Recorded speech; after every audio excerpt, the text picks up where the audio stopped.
E abram as suas Bíblias em Marcos, o Evangelho escreveu segundo Marcos, capítulo 1. Vão ser breves versículos que iremos ler. Marcos 1, tá bom? Do 14 ao 15. Já desde já agradeço o convite do Ministério.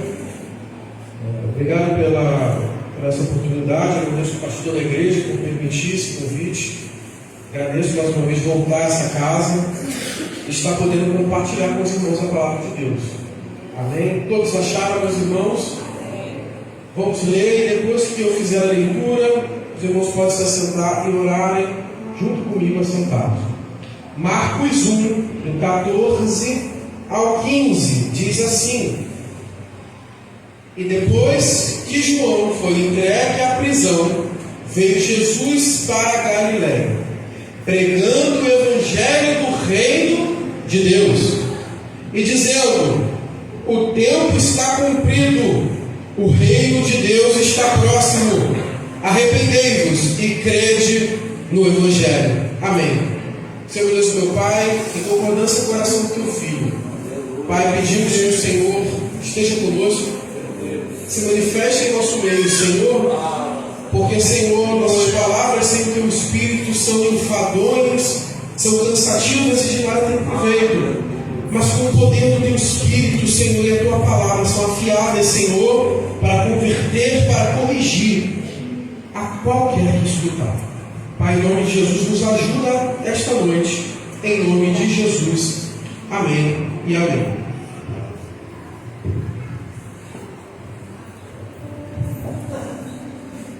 Meus irmãos, vocês trouxeram um assunto bem pertinente no tema desse congresso, que fala sobre o céu, o desejo do céu. É até uma pergunta que vocês fazem. E o que eu gostaria de trazer para os irmãos hoje é que é um assunto, obviamente, como os pastores já falaram, muito pertinente. A ideia é se escolher o céu, traduzindo, escolher as coisas de Deus, escolher a eternidade e não coisas passageiras. Mas eu gostaria de um pouco, e foi bom eu pegar no primeiro dia da preleção, porque eu posso iniciar um assunto que às vezes ignoramos. A primeira coisa que nós precisamos pensar é: eu escolho o céu, ok? Glória a Deus por isso. Porém, quando fazemos essa escolha de escolher o céu, no sentido de escolher coisas eternas, em detrimento de coisas passageiras, nós estamos também falando uma coisa: eu escolho o céu.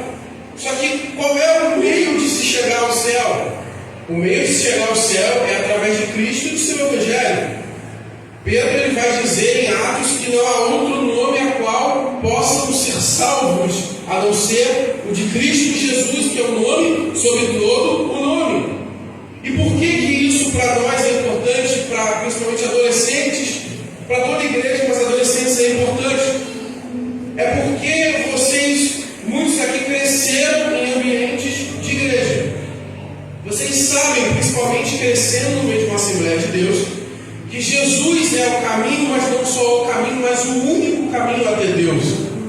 Como o próprio Jesus disse: ninguém vem ao Pai se não for por mim. Só que obviamente vocês, como adolescentes, não que isso seja uma tentação só da adolescência, mas ela é muito caracterizada pela adolescência. A adolescência é uma época que isso é mais pujante, não que não tem em outras fases da vida, mas na adolescência ela é muito marcada por um sentimento coletivo de querer ser aceito onde se está ou onde se vai. Isso é um desejo muito comum da adolescência. É um desejo de você querer ser aceito, é um desejo de você querer estar se enturmar onde você está. Você não quer ser a pessoa estranha. Ninguém em si gosta disso, mas a adolescência é um período que isso é mais forte. O adolescente precisa se sentir incluído em algum local. E é esse o desafio que vocês têm e hoje iremos estar trabalhando aqui. É que vocês escolheram o céu. Vocês sabem que Jesus é o único, o Evangelho do Senhor Jesus é o único caminho chegar até Deus.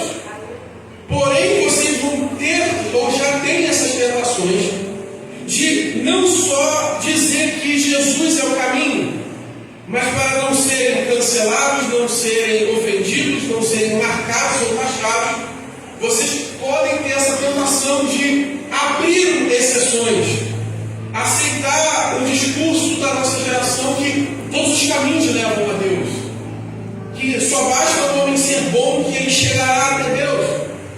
E é exatamente isso que estamos hoje aqui. Jesus, logo após ser batizado, e o texto de Marcos vai dizer que depois da prisão de João Batista, ele começou a pregar o Evangelho do Reino de Deus. E por que isso é importante para nós hoje aqui?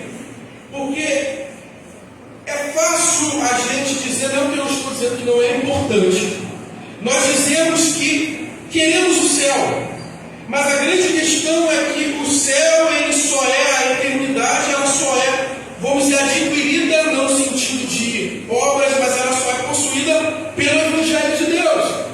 Só que essa palavra evangelho que aqui aparece, obrigado, meu, que aparece aqui, e Jesus ia pregando o Evangelho do Reino de Deus, é uma das palavras que menos é entendida hoje em dia.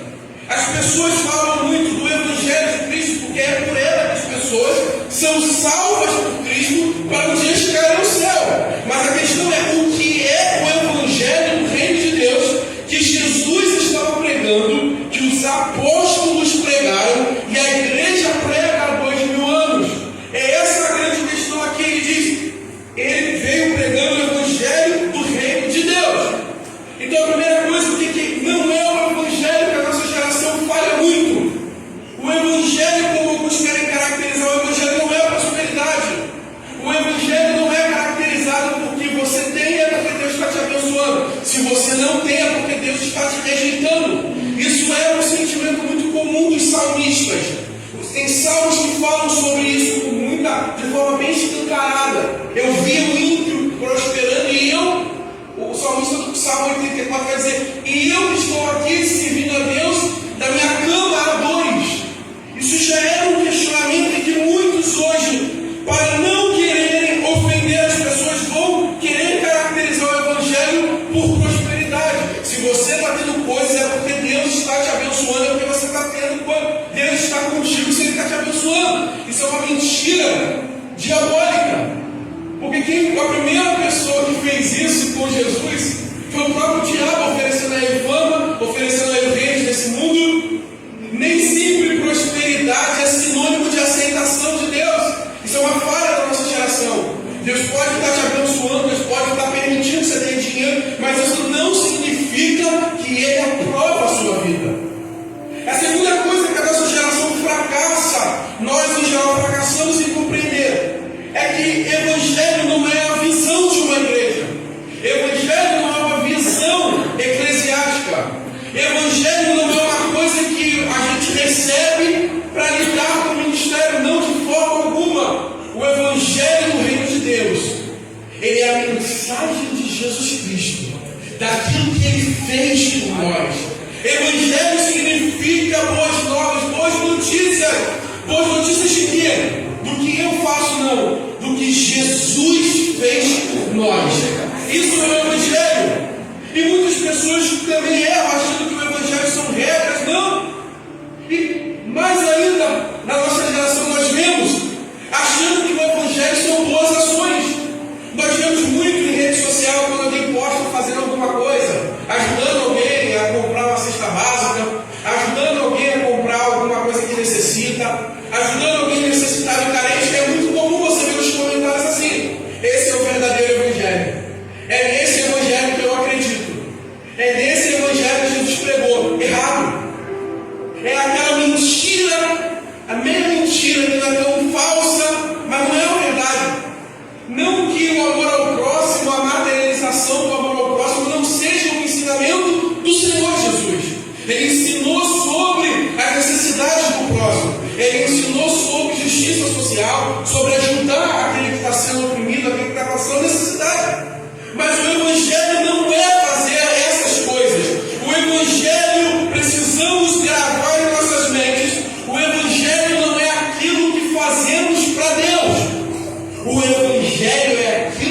Deus, através de Cristo, fez, faz e fará por nós. O Evangelho fala de Jesus. O Evangelho é aquilo que Jesus fez no passado, faz hoje na nossa vida e fará na eternidade. Isso é o Evangelho. Esse é o Evangelho do reino de Deus que Jesus pregava e os apóstolos pregavam. Não é à toa que Romanos 8,3 vai dizer: porque o que era impossível à lei, visto que estava enferma pela carne, Deus enviando o seu próprio Filho em semelhança de carne do pecado, por causa do pecado, para a condenação do pecado. Romanos 8,32 vai dizer: mas aquele que não poupou o seu próprio Filho, antes por todos nós o entregou, porventura não vos fará graciosamente todas as coisas? Isso é o Evangelho, é aquilo que Deus fez por nós. Paulo vai dizer em Colossenses 2,13: e quando vós estavas mortos em vossos pecados e na incircuncisão, impiedade do seu coração, Ele vos vivificou juntamente com Ele, perdoando-vos todas as suas ofensas, havendo riscado a cédula que era contra nós nas suas ordenanças, e de alguma forma era contrário a nós, tirou do meio de nós e cravou numa cruz. Isso é o Evangelho de Jesus. Tito vai dizer, Paulo vai dizer em Tito 3,3: pois nós também, é o resumo do que é o Evangelho, no passado éramos insensatos, desobedientes, desgarrados, escravos de todo tipo de paixões e prazeres, vivendo em maldade e inveja, sendo odiados e odiando uns aos outros. Mas quando se manifestou a bondade de Deus, o nosso Salvador, e o seu amor por todos, Ele nos salvou, não por obras que pudéssemos praticar, mas segundo a sua misericórdia. Ele nos salvou mediante o lavar regenerador do Espírito Santo, que é derramado sobre nós ricamente por meio de Jesus Cristo, nosso Salvador, a fim de que, justificados por graça, nos tornemos seus herdeiros, segundo a esperança da vida eterna. Isso é o Evangelho, é aquilo que Jesus, é aquilo que Deus, através de Cristo, fez por nós. O Evangelho não é aquilo que podemos fazer para Deus. O Evangelho é o anúncio do que Deus faz. E é nisso que nos solidificamos. Diferente de qualquer religião que vai te dizer o que você não tem que fazer para ir para o céu ou para algum tipo de pós-morte melhor.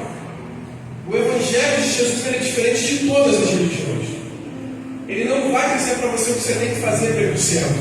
Ele vai te contar o que Ele fez para você ir para o céu. É a obra dele sobre nós. É o que Ele fez na cruz sobre nós. Nós precisamos entender que as nossas obras não conquistam a salvação em Deus.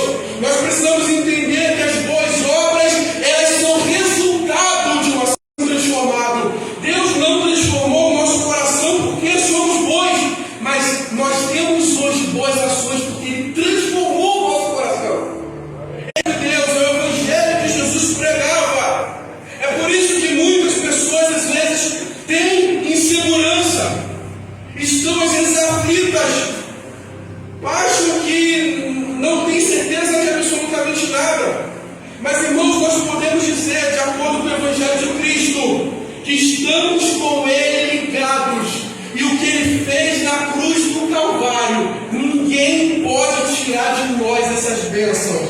O que Ele fez na cruz do Calvário é a ordem, é a demonstração de amor nunca antes vista. Nós hoje temos tranquilidade e paz de espírito, porque o que antes era reprovável diante de Deus, não nós, mas Jesus apagou de nós. Isso é o Evangelho do Reino que Ele está pregando. Mas aí o texto vai continuar dizendo: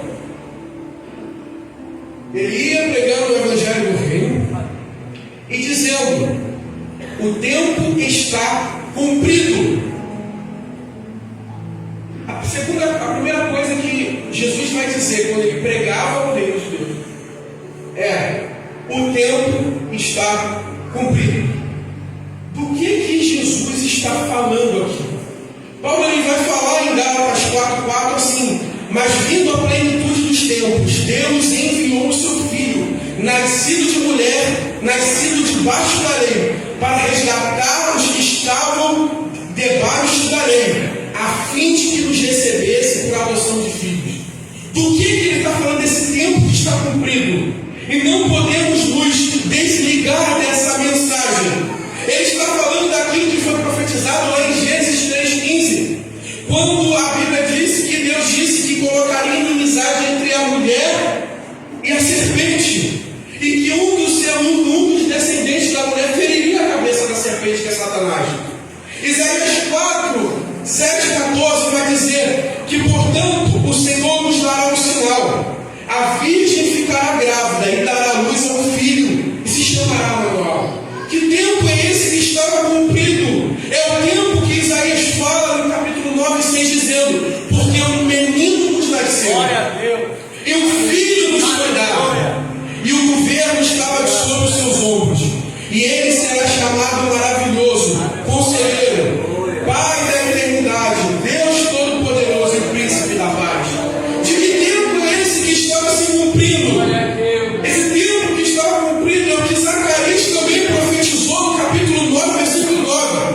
Alegra-te muito, filhos de Sião, exultai, ó filhos de Israel, eis que o teu rei vem, justo, vitorioso, humilde, montado num jumento, num jumentinho. O que tempo é esse que Jesus está falando? É o tempo que se cumpriu as promessas que Deus havia feito na antiga aliança. É o tempo da plenitude que o Filho de Deus chegou. É o tempo que os apóstolos vão chamar de últimos dias. As pessoas às vezes perguntam assim: quando que começaram os últimos dias? Se você lê o que Pedro fala, para eles os últimos dias era desde a primeira vinda de Jesus até a sua volta. Paulo já chamava de últimos tempos a época dele. Quando ele fala o tempo está cumprido, quando ele fala isso, o reino de Deus, ele fala que esse tempo estava consolidado. Ele está dizendo que aquilo que Deus tinha que fazer para o homem chegou no seu tempo. Chegou a hora. E aí ele vai dizer de forma magnífica, e dizendo: o tempo está cumprido, o reino de Deus está próximo. Jesus vai dizer em Lucas 11:20, quando ele está discutindo com os fariseus, que estavam criticando a forma com que Jesus agia, Jesus vai dizer: se porém eu expulso demônios pela mão de Deus, certamente é chegar o reino de Deus sobre vocês. Lucas 17:20 vai dizer: indagados pelos fariseus, quando viria o reino de Deus? Perguntaram para Jesus. Jesus lhes respondeu: o reino de Deus não vem com visível aparência, nem dirão ele está aqui ou ali, porque o reino de Deus já está sobre vocês. O reino de Deus aqui que eles não entenderam era Jesus. Jesus é o início do reino de Deus aqui na terra. Aleluia! É por isso que essa mensagem ela não ficou só para a época de Jesus, porque no sentido primário o reino de Deus chegou com Cristo, mas a sua conclusão escatológica ainda não. É por isso que nós ainda continuamos pregando que o reino de Deus está próximo, o tempo está cumprido. Quando eu preguei a primeira vez essa mensagem, uma coisa que a gente às vezes não percebe, eu também já fiz isso também, isso é meio comum, é que quando a gente está falando de Jesus, a gente quer polir tanto o Evangelho ao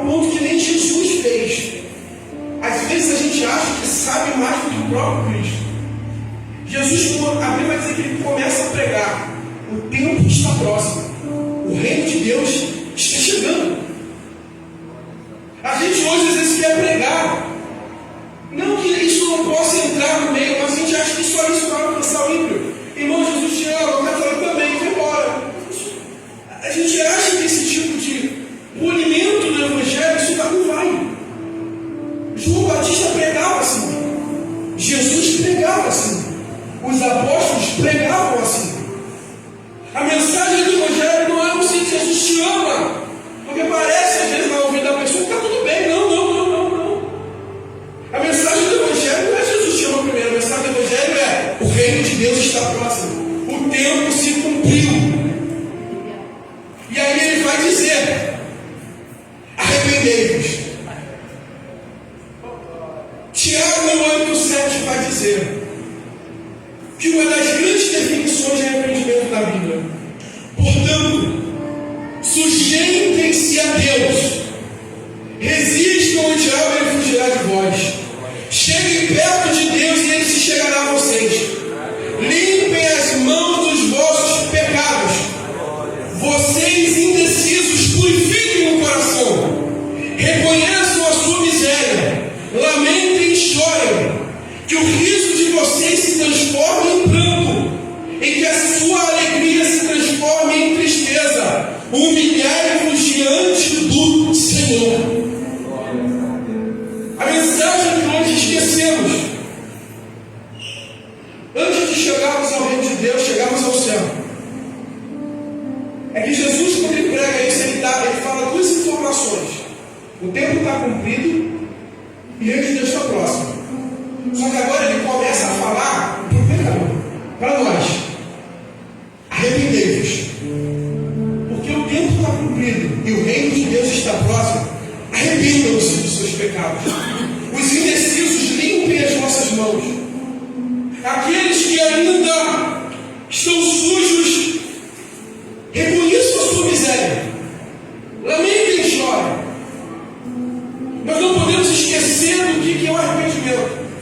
Não existe chegada ao céu, não existe salvação sem antes passar pela tristeza do arrependimento. O arrependimento, porque muitas pessoas falam: creio no Evangelho, creio em Jesus, mas a mensagem é: vocês têm que se arrepender. Arrependam-se das vossas misérias. Nós que estamos aqui, a mensagem de Jesus não foi primeiramente aqui para os ímpios, foi para o povo judeu, é o povo da aliança. Você pode estar acostumado a viver no meio da religião, porque Jesus está pregando para religiosos aqui. Ele não está falando com gentios, ele não está falando com gregos, ele não está falando com os fenícios que ele vai começar depois. Ele está falando com o povo de Deus. Arrependam-se. Nós esquecemos dessa mensagem que ecoa há 2000 anos. Arrependam-se das vossas misérias. Irmãos, não me interessa o que você faça com aquele povo judeu, nascido de Abraão, escolhido da linhagem sagrada. Se você não se arrepender dos seus pecados, se você não se arrepender da sua pornografia, os dados são alarmantes, ao ponto que a pornografia tem tomado cada vez mais lares, e cada mais vez precocemente, os jovens, principalmente homens, não só, mas principalmente, têm chegado já em dados a pessoa começar a consumir isso de 9, 8 a 9 anos. Irmão, não sei o que você está fazendo, mas você não vai chegar a Deus com a sua pornografia que você esconde. Você não vai chegar até Deus enrolando meninas na igreja. Você não vai chegar até Deus na igreja sendo uma coisa e traindo sua esposa. Você não vai chegar até Deus espancando a sua esposa. Mulheres não chegarão até Deus se na igreja vocês são aptas a servir, mas em casa são demônios com seus maridos. Jovens, vocês não chegarão até Deus se vocês tiverem vergonha dele na faculdade ou na escola. Jesus disse que aquele que se envergonhasse dele no dia do juízo, ele também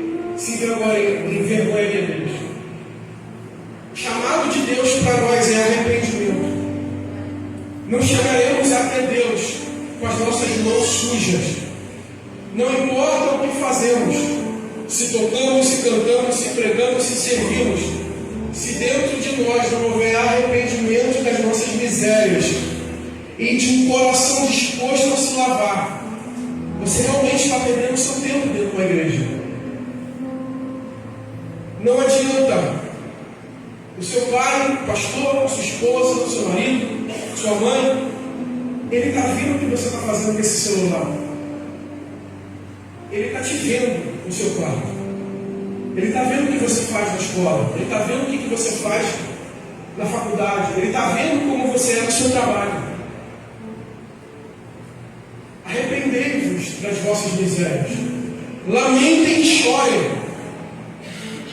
Nós estamos acostumados muito a nos alegrar e não está errado. Nós nos alegramos em Deus, mas não choramos mais os nossos pecados. Nós não entendemos que o pecado foi o que matou Jesus.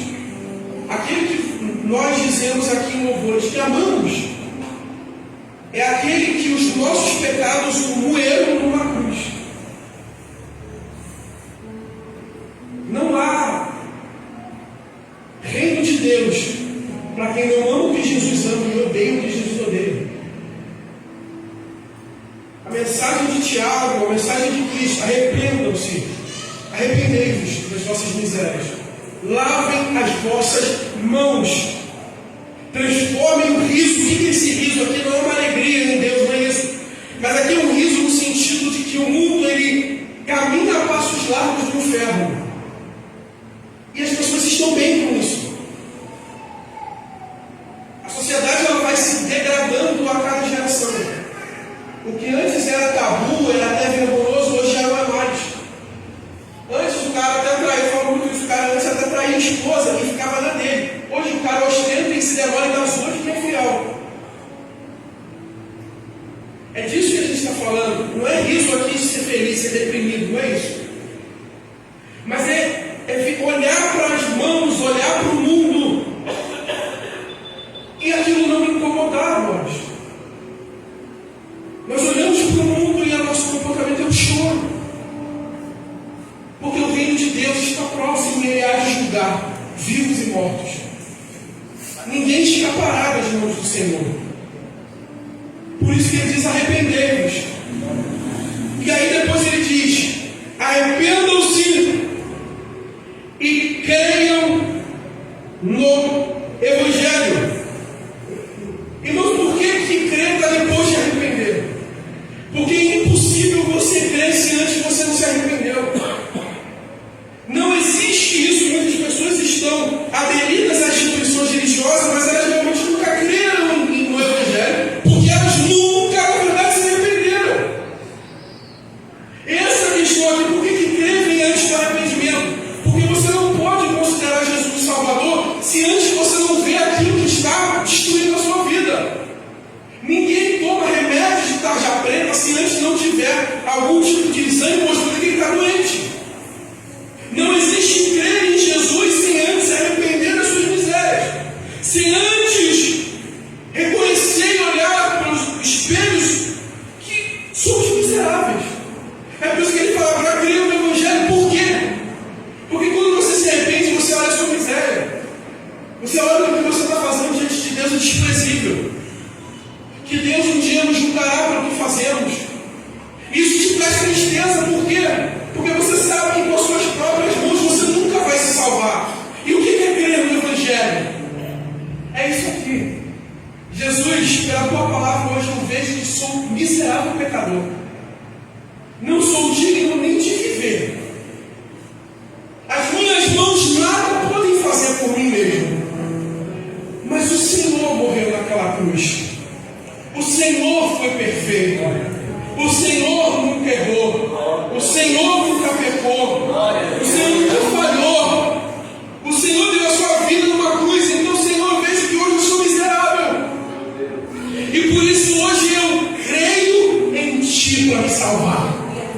O que é crer no Evangelho? É você, não é o medo. Não, longe disso. O crer no Evangelho é o constranger que o Espírito de Deus faz dentro de nós.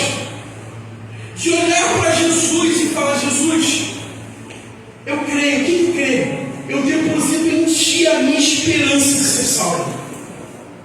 Jesus, eu deposito em Ti, agora eu confio que no Senhor eu serei salvo. Eu confio que o Senhor não só me salvará da condenação do pecado, mas o Senhor também me salvará do poder escravizador do pecado. Isso é o Evangelho, eu creio no Evangelho. Creio naquilo que eu falei, creio naquilo que eu ensinei, creio naquilo que eu fiz por vocês. Depositem a vida de vocês em Cristo. Romanos 10 vai dizer: se com tua boca confessares que Ele é Senhor, e o seu coração crer que Ele ressuscitou dos mortos, serão salvos. Quando Ele fala, confessa que tua boca é Senhor, não é uma simples confissão, mas a palavra Senhor fala de domínio e dono, ser dono. Quando você diz que crê em Jesus, você está dizendo: Senhor, a minha vida toda é sua. Isso aí você vê como é que é a coisa. Eu não me salvo por mim mesmo, Jesus que me salva. Mas agora, quando Ele me salvou, eu entreguei minha vida a Jesus. E não é uma área, é tudo. Eu entreguei meus sonhos a Jesus. Eu entreguei meus pecados a Jesus. Eu entreguei a minha profissão a Jesus. Eu entreguei minha família a Jesus. Eu entreguei meu ministério a Jesus. Eu entreguei tudo a Jesus. Jesus é Senhor. Por isso que não é uma declaração vazia. Quando você diz que Jesus é Senhor, você está dizendo: Senhor, minha vida toda é sua. Eu vivo para Ti. É o Senhor que é dono da minha vida. É o Senhor que a minha vida por completo está nas Suas mãos. É por isso que Paulo vai dizer que nem a morte nem a vida, nem a altura nem as profundidades, nem o hoje ou o porvir, nem qualquer uma dessas coisas pode nos separar do amor de Deus que está em Cristo Jesus. É por isso que ele fala. E eu encerro a minha fala. Jesus dizendo, pregando o Evangelho do Reino, dizendo: arrependei-vos, crede no Evangelho. O tempo está próximo.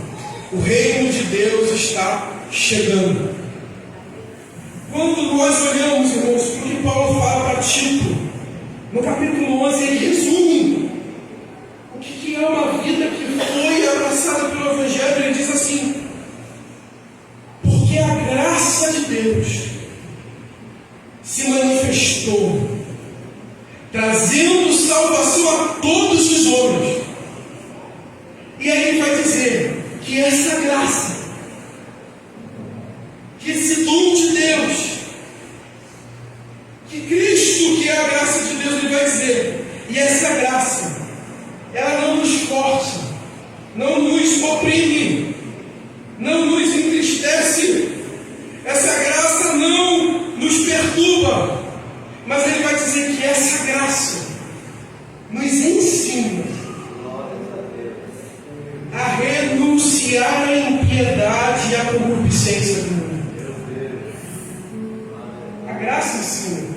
Isso não é um fardo. Tem um vídeo que a gente... Esse vídeo já... No começo do ano, às vezes, quando ele aparece na internet, um jornalista vai entrevistar um senhor do interior. Aí ele vai dizer assim, mas aquilo ali é uma realidade muitas das vezes. Ele vai dizer assim: não tem coisa mais difícil do que é ser evangélico. Você não pode matar, você não pode roubar, você não pode mentir, você não pode fazer nada e ainda tem risco de ir para o inferno. Não tem coisa mais difícil do que é ser evangélico. E aquilo ali é a realidade que muitas pessoas acham. Que o evangelho que eu posso ou não posso fazer não é isso. O evangelho que Jesus fez por nós. E a graça agora, ela não nos oprime, mas ela nos ensina a renunciar às impiedades. Não que não seja tentador, mas quem realmente crê no Evangelho, quem realmente tem o seu coração no céu, como Paulo fala, as coisas que vêm do alto. O nosso coração, ele deseja Cristo. Nós aprendemos a renunciar às impiedades, as concupiscências, os desejos mundanos que estão nesse presente século. Ele nos ensina iniciar. Aí ele vai dizer para que vivamos nesse século de forma sóbria, justa e piedosamente. A graça nos prepara a viver dessa forma. Aí o texto vai dizer, ensinando. Ele nos ensina a viver de forma sóbria, justa e piedosamente, aguardando a bem-aventurada esperança e o aparecimento da glória do grande Deus, o nosso Senhor Jesus Cristo. A graça, ela não nos coloca medo. A graça, ela não nos oprime. O Evangelho não é opressor no sentido de eu queria fazer que eu não vou fazer, mas não. É um coração dado. É um lavar da nossa alma. Quando a gente crê no Evangelho, a gente pegou a nossa vida e falou: Jesus, está aqui. Direciona como o Senhor quiser. E vivemos dessa forma, aguardando o estabelecimento do reino de Deus. Irmãos, muitos de vocês têm uma pergunta que eu me fazia quando eu era adolescente. E eu encerro a minha palavra. É uma pergunta que é justa em certo ponto, não é errado. Muita gente não gosta de falar, não é. Eu me perguntava assim: pô, 2 crianças estão falando que Jesus vai voltar. Ele não voltou. Por que ele vai voltar?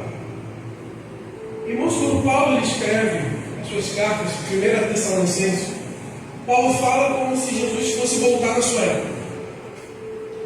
Quando nós estudamos os cristãos dos primeiros séculos, eles, na mente deles, Jesus ia voltar na sua época. Se você tiver acesso à leitura de documentos de irmãos que viveram por Cristo, você vai perceber sempre que eles estavam aguardando Jesus voltar. Irmãos, eu não sei realmente quando o Senhor vai voltar. Eu não sei.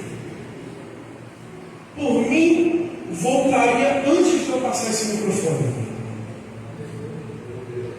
Mas o que a graça nos ensina, o que o Evangelho que cremos coloca em nosso coração, é que eu não sei quando Cristo voltará, mas eu vivo como se Jesus fosse voltar ainda hoje. John Wesley, que é considerado um dos pais do pentecostalismo no sentido de influência, ele tem uma série de frases nas suas pregações. Alguém fez uma pergunta para ele e falou: John Wesley, o que você quer estar fazendo quando Jesus voltar? John Wesley responde: o que eu faço todos os dias, porque todo dia eu espero que Jesus volte. Jovem, eu não sei, você não é para olhar para o lado nem para perguntar, mas quantos de nós em viradas de ano, tem pessoas que têm costume de escrever cartas para os desejos do ano novo? Isso é um costume que às vezes algumas pessoas têm. Irmãos, quantos de nós, quando colocamos nessa lista os 5, 6, 7 itens, na maioria das vezes vai estar alguma coisa relacionada a estudo, profissão ou bem material? A gente nunca pergunta que a gente não sonha com Jesus voltar. O céu não pode estar dentro de nós se nós não estamos realmente esperando isso. Nós vivemos, não como Paulo diz a Timóteo, de forma piedosa, aguardando a bem-aventurada volta. Não. Nós vivemos como se realmente tem um livro que eu gosto, que a CPAD vem desse livro, que diz assim: vivendo como a Deus. A pessoa declara que é cristã, mas ela vive como se Deus não existisse. Ela vive só para ela, para os seus sonhos, para os seus ideais, para os seus bens materiais. Ela vive para isso. Uma vez eu perguntei, eu sempre uso muito essa pregação quando eu falo sobre esse assunto. Uma das coisas que mais me espantou é que eu fiz uma pergunta para uma irmã da igreja há muitos anos. Eu perguntei assim para ela. Não sei por que deu na cabeça, eu perguntei. Eu falei assim: e aí? A gente estava conversando sobre esse assunto. E aí? Você quer que Jesus volte agora? Irmãos, eu juro que eu não esperava a resposta. Eu falei assim: você queria que Jesus voltasse agora? Aí ela: eu queria terminar minha pós primeiro.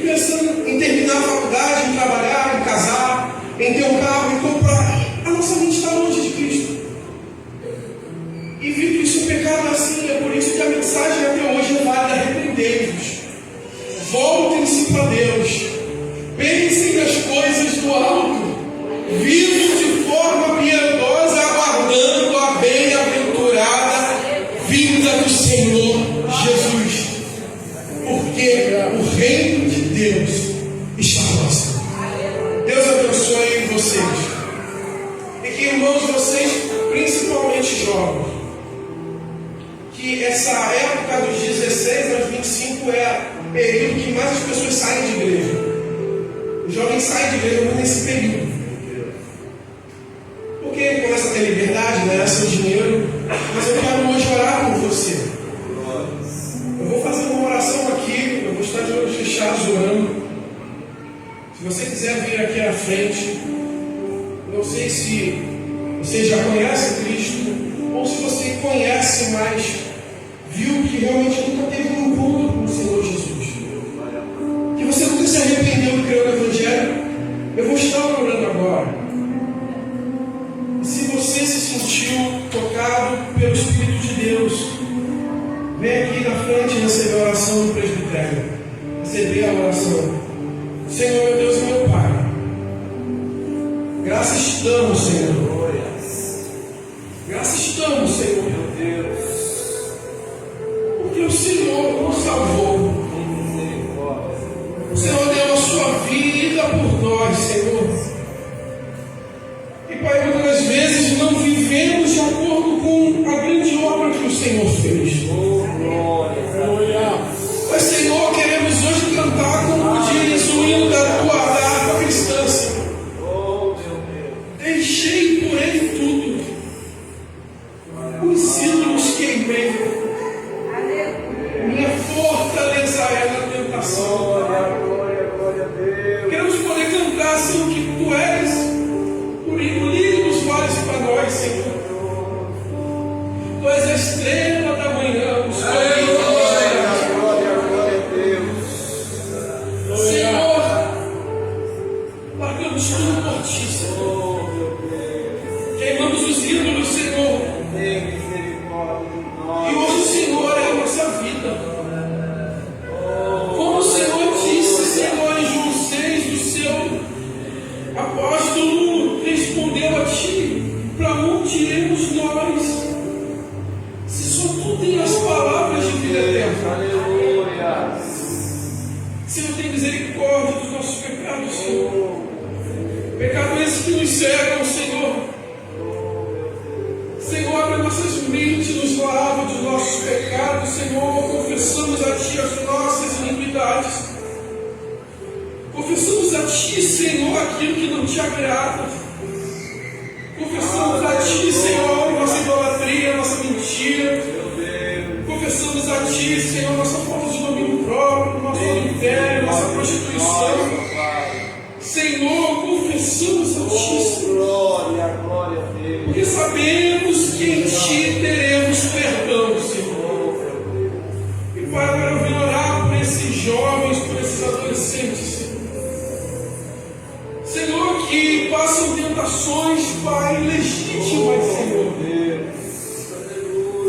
Mas, Senhor, eu venho pedir que o Senhor, como o Senhor me deu força na época da minha escola, da minha faculdade, que foi a Tua mão sobre mim, Senhor, não a minha força. Eu peço que o Senhor toque, Senhor, e mantenha-os firmes na Tua palavra, Senhor. Senhor, que a escola, a faculdade, o trabalho não sejam, Senhor, o tropeço desses jovens, mas não seja lugar que o Senhor há de se manifestar aos ímpios, Senhor. Senhor, em nome de Jesus, que quando eles fizerem maldade, Senhor, não coloque em suas mentes, Senhor, que agora eles são livres para fazer o que quiser, mas que na verdade esteja no coração deles a vontade de Te servir, Senhor. Senhor, no nosso coração, salva, Senhor, os que às vezes estão aqui, Senhor, mas nunca tiveram tudo contigo, Senhor. Salva-nos, Senhor. Salva-nos, Senhor, de nossas iniquidades. Transforma o nosso coração para a glória do Teu nome. E te pedimos, Senhor, em nome de Jesus. Amém e amém.